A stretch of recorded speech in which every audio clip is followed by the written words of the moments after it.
The country continues to grapple with a heroin addiction epidemic, and recently The Atlantic delved deeper into the reason why this is happening.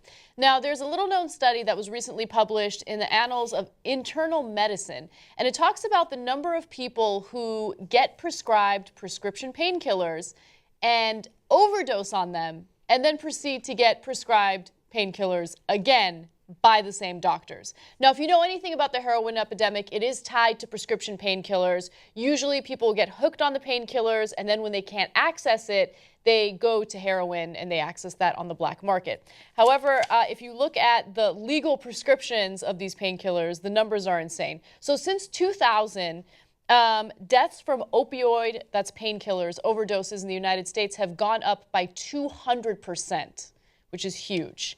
Sales of prescription opioids have gone up by 300% since 1999.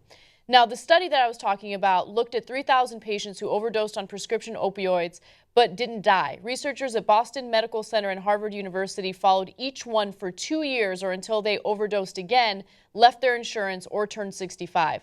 During this period, 91% of the patients got opioid painkiller prescriptions at least one more time after their overdoses, and 7% of them overdosed again.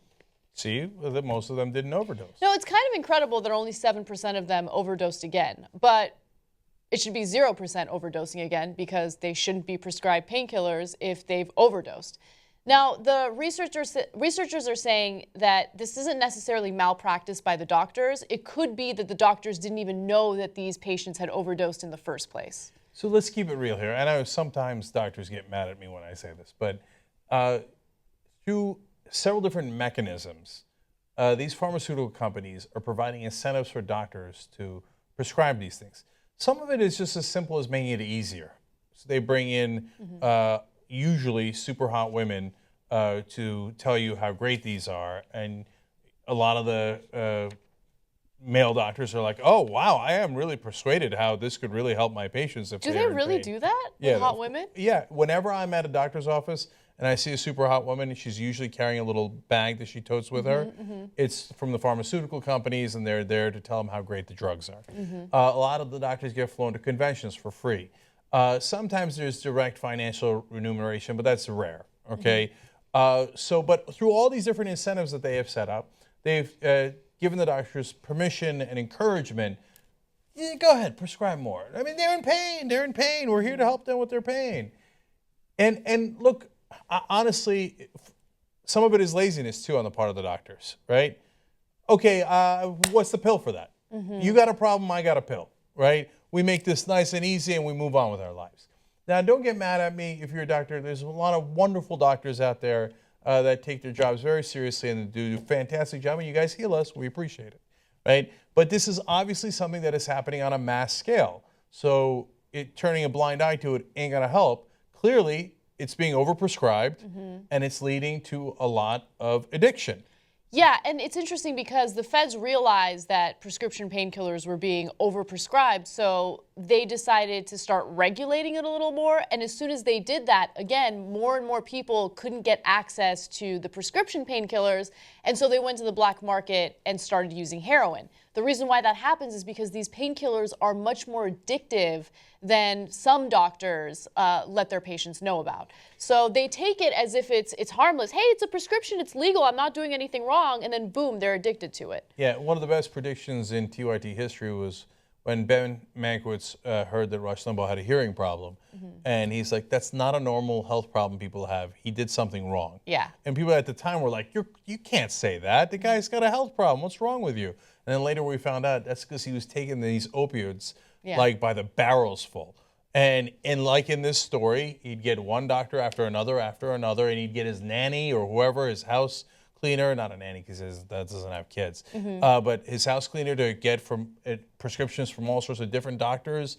And he was abusing it so much that it wound up costing him his hearing, among other problems. But obviously that was a long time ago with Rush doing that. But it's part of the ideology here, which is that, oh, it's prescription drugs. That's not a bad drug like crack or heroin. And I see, those illegal drugs are for low lives. Whereas a doctor prescribes this, it must be great. I know, and the thing about it that makes me so angry is that, of course, people have died because of overdoses related to painkillers. There's another painkiller out there that no one's ever overdosed on, but it's considered a Schedule I substance, and that's marijuana. I mean, it enrages me so much. Like, the war on drugs, it's all about profit. It's all about ensuring that people continue to make money off the war on drugs. And as a result, people are suffering. They're suffering on a criminal level, and they're also suffering on a health level.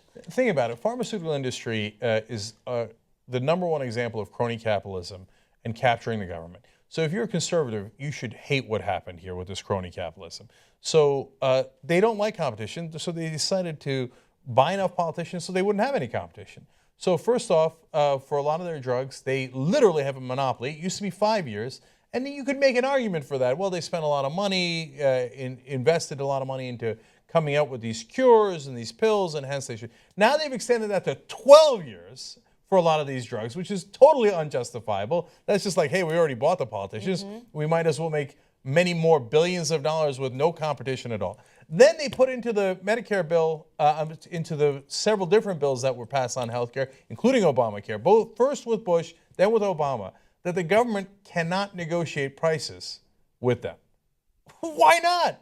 The government is one of the biggest buyers of these medicines, and of course they should be able to negotiate prices like you would in a free market, but they want to kill the free market. I tell you all this because when you look at it in context, what is the other way to have a monopoly and kill off your competition? Well, we'll make certain drugs illegal. That way, by law, you cannot take them. And then our drugs will be your only choice. And we'll charge you a lot of money, and you can get just as addicted on our drugs. In fact, you can get a hell of a lot more addicted on our drugs than you could with some of the illegal ones like marijuana. And so you're forced to buy our stuff, and we're your legal drug dealers. And the government says we're official and we're awesome, and you should continue to, if you're a good American, buy from us. So you can't have a bigger case of crony capitalism and buying off the government than what the pharmaceutical companies have done, and that's why they're the #1 lobby in America, even more so than defense contractors, oil companies, and the big banks.